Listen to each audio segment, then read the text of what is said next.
Assalamualaikum warahmatullahi wabarakatuh. Kembali lagi di channel Guru Saham di video analisa sinyal forex untuk Jumat 1 Juli 2022. Jadi seperti biasa kita sudah update di Instagram Guru Forex underscore ID ya. Jadi teman-teman yang belum follow bisa di follow terlebih dahulu Instagramnya Guru Forex underscore ID untuk dapat info-info tentang sinyal dan analisa setiap harinya.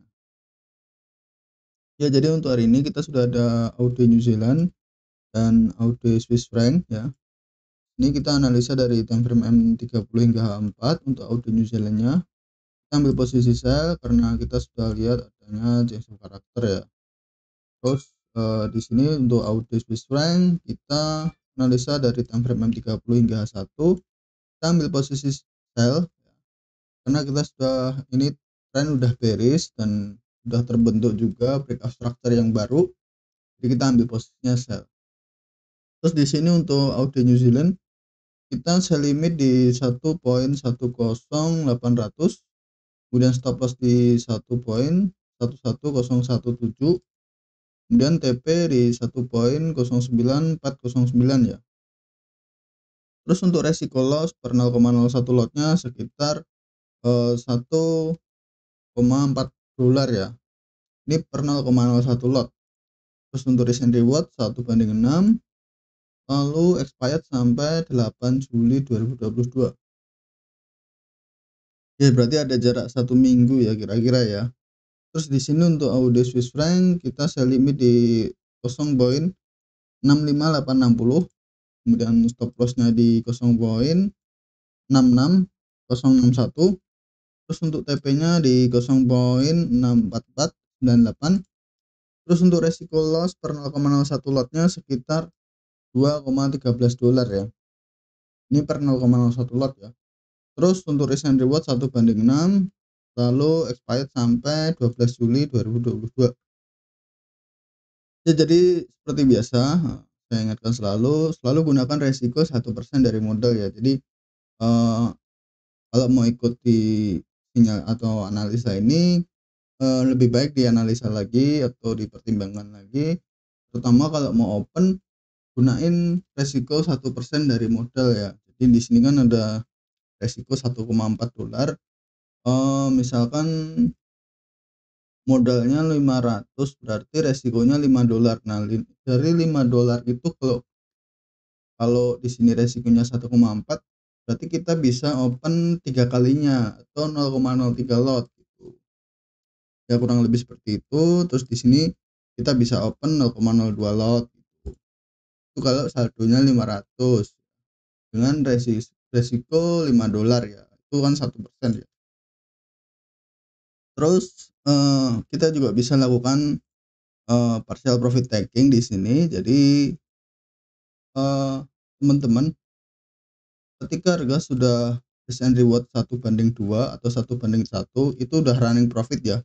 Udah running profit 1/1 atau 1/2, kita bisa TP parsial. Nah, jadi tadi kan kita open posisinya lebih dari 0,01 lot ya. Jadi misalkan 0,03 lot, terus kita TP parsial 0,01 lot gitu. Itu kita bisa lakuin seperti itu. Terus untuk mengamankan sebagian keuntungan ya tadi itu ya maksudnya ya. Terus untuk mengurangi resiko, kita bisa pindahin stop lossnya ini ke entry ya. Jadi dengan dipindahin stop loss ini ke entry, berarti kan apabila harga tidak sesuai dengan analisa dan berbalik arah, ya berarti kita nggak rugi apapun gitu. Ditambah tadi kan kita juga sudah sempat mengamankan sebagian keuntungan. Jadi ketika berbalik arah dan posisinya terclose dari kan tersentuh stop loss kan otomatis close ya. Nah itu kita nggak rugi, malahan kita sudah sempat mengamankan sebagian dari keuntungan kita. Oke, kurang lebih seperti itu untuk penjelasan cara ikutan dari sinyal analisa ini. Untuk analisanya bisa swipe kanan aja. Di sini sudah ada AUD New Zealand di time frame H4. Terus di sini ada AUD Swiss franc di time frame H2 ya.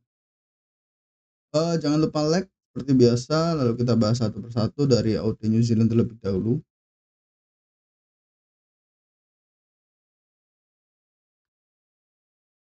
Nah, di sini sudah ada AUD New Zealand ya, teman-teman. sebelumnya kita juga sudah ada, eee, entry sell juga di sini, tapi tersentuh stop loss ya, itu dikit sini ya. Kita kemarin entry di area ini, terus tersentuh stop loss dikit, langsung terjun ya. Nggak apa-apa, memang seperti itu, namanya market ya, pasti ada yang disebut inducement atau ngejar stop loss gitulah. Kita pindah ke satu dulu.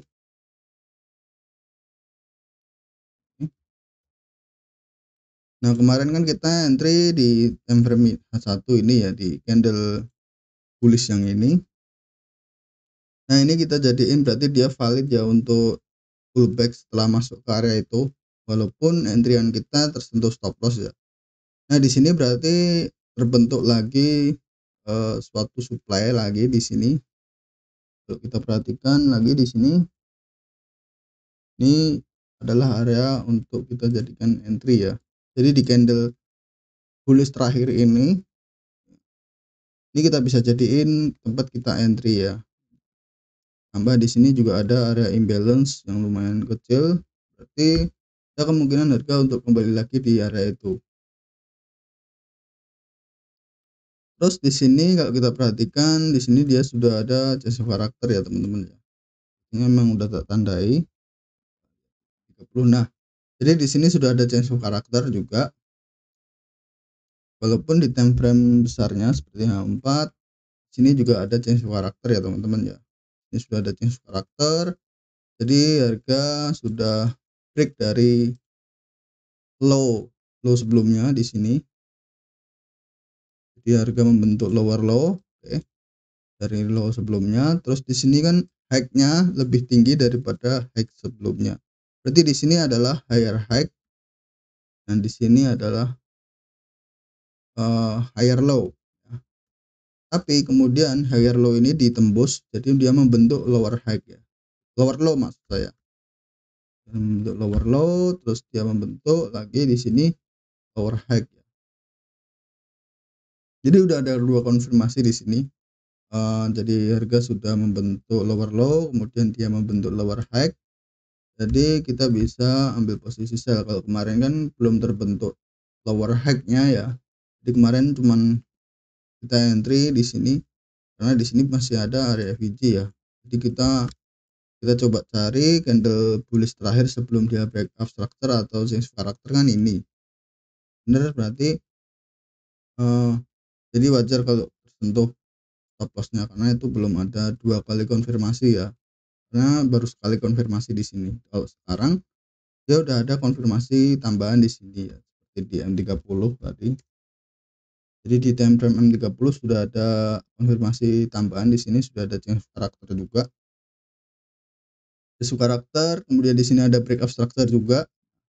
Jadi sudah ada dua konfirmasi. Kalau di time frame rendah sudah ada dua konfirmasi. Di time frame tinggi juga sudah ada dua konfirmasi juga ya. Berarti ada perubahan arah tren juga. Terus kita ambil posisi sell di candle bullish terakhir di sini di time frame M30. Untuk entry-nya kita pakai candle ini ya. Jadi dua kali ukuran candle ini untuk entry sell dan stop loss-nya. Terus untuk TP-nya,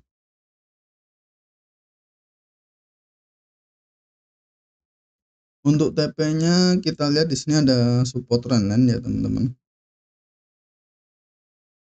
Ada support trendline yang terbentuk. Tapi kita ambil TP-nya di swing low yang sebelah sini.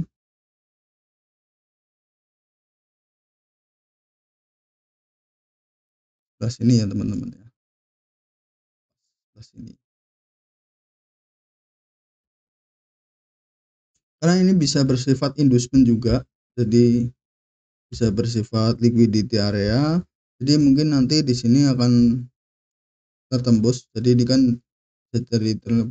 terjadi liquidity area atau inducement yang mana sebenarnya area support sebenarnya, area demand sebenarnya ya di sini. Jadi kita menembus dulu, ambil ke area ini baru langsung lanjut lagi bullish.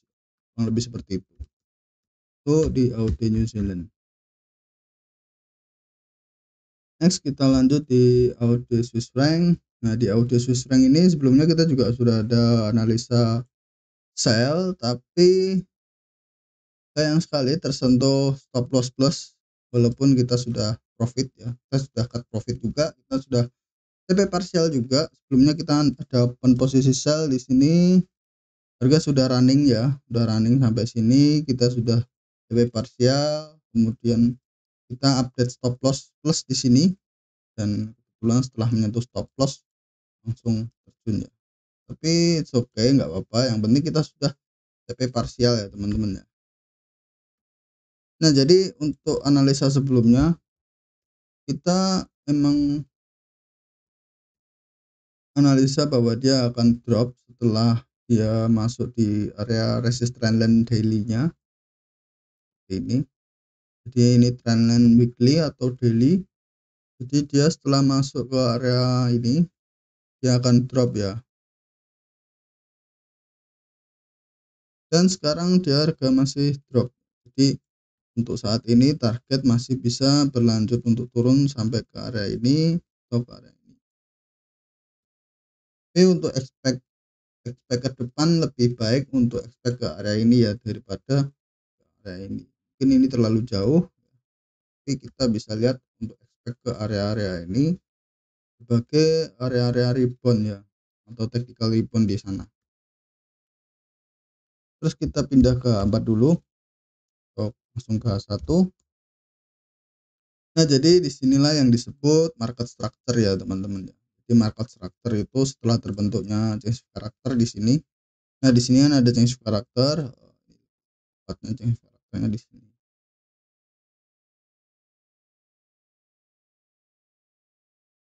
Ya, di sini sudah ada change of character juga. Yang di sana change of karakternya di time frame rendah. Kalau di sini change of karakter di time frame H1 H4 sudah terbentuk di sini ya. Jadi dia membentuk high yang lebih tinggi daripada high sebelumnya atau higher high. Tapi harga kemudian break dari higher low di sini. Yang mana higher low ini adalah low-nya lebih tinggi daripada low sebelumnya. Jadi dia membuat low yang lebih rendah daripada low sebelumnya.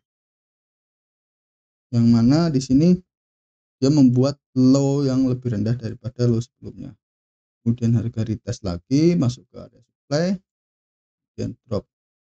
Oke, kurang lebih seperti itu ya untuk penjelasan market structure-nya. Kemudian di sini setelah adanya perubahan arah tren atau change karakter, terus di sini dia break up structure. Break up structure itu harga break dari low sebelumnya ya, yang mana membuat lower low. Jadi harga membentuk lower low di sini, kemudian harga membentuk lower high. Oke, kemudian harga break lagi dari low sebelah sini, break, dia membentuk lower low, kemudian sideways, dan di sini adalah lower high-nya ya. Kemudian harga membentuk lower low lagi di sini, dan di sini adalah lower high-nya. Sekarang harga break dari lower low sebelumnya ya, atau membuat lower low yang baru. Oke. Nah, jadi di sini jadi ada kemungkinan untuk harga naik lagi masuk ke area supply terakhir ya. Supply terakhir ya teman-teman ya. Bukan supply yang di sini atau yang di atasnya. Jadi kita cari supply terakhir di market structure-nya gitu.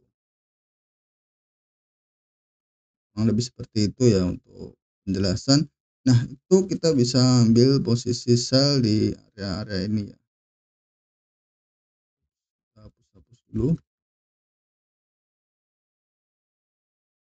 Nah, jadi kita bisa ambil posisi sell di area supply di area-area ini. Jadi dari area swing high ini dan swing low di sini.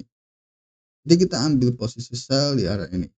Itu kita bisa cari mungkin dari bantuan Fibo, atau memang kita cari candle bullish terakhir sebelum dia breakout structure. Nah, di sini sebenarnya ada satu candle doji ya, atau candle doji di sini kita bisa sebut candle bullish terakhir sebelum dia breakout structure ya. Nah, di sini. atau kita juga bisa gunain Vibo dari SMC. Ini kan ada area OTE ya di sini. Sini ada area OTE yang di mana OTE itu di Vibo 70. Jadi memang di antara area OTE ini yang paling dekat suplainya ya di sini. Jadi kita gunain yang di sini saja. Terus kita lihat di M30. Nah, di M30 ini kita pakai di sini untuk entry-nya. Jadi candle flash terakhir di sini, ini yang kita pakai untuk entry ya teman-teman ya. Sini ada jarak 2 kali ukuran candle teman-teman untuk kita open posisi sell. Jadi di sini entry-nya, di sini stop loss-nya. Ini saya lebih dikit untuk batasan spread mungkin. Jadi biar tidak terlalu menyentuh spread. Dan di sini juga ada area FVG M30. Jadi memang ada kemungkinan harga untuk kembali lagi naik, sekedar menutupi area FVG-nya saja, naik dan drop lagi, membentuk breakout structure lagi, naik dan drop lagi, membentuk breakout structure lagi, dan seterusnya sampai terjadi short ya, atau change of character. Nah, change of character itu apabila harga sudah, nah ini dia membentuk lower low, low yang lebih rendah dari low sebelumnya, kemudian dia break dari lower high ya. Ini dia membentuk change of character dan harga kembali lagi mungkin ke area demand dan melanjutkan kenaikan. Ini yang kita sebut breakout structure.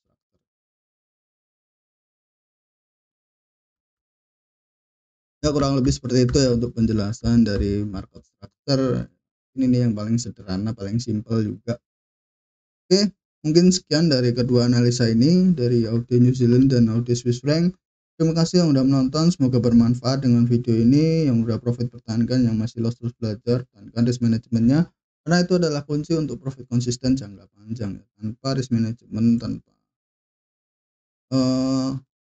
gunain resiko 1% yang konsisten ya, kita nggak akan bisa untuk profit konsisten jangka panjang ya, apalagi untuk bertahan di market. Oke, ikuti terus analisa sinyal forex di video-video selanjutnya. Jadi jangan lupa subscribe agar tidak ketinggalan update video-video berikutnya. Yang punya pendapat lain, yang punya pendapat lain bisa tulis di kolom komentar. Jangan lupa like, share, and subscribe ya. Oke. Wassalamualaikum warahmatullahi wabarakatuh.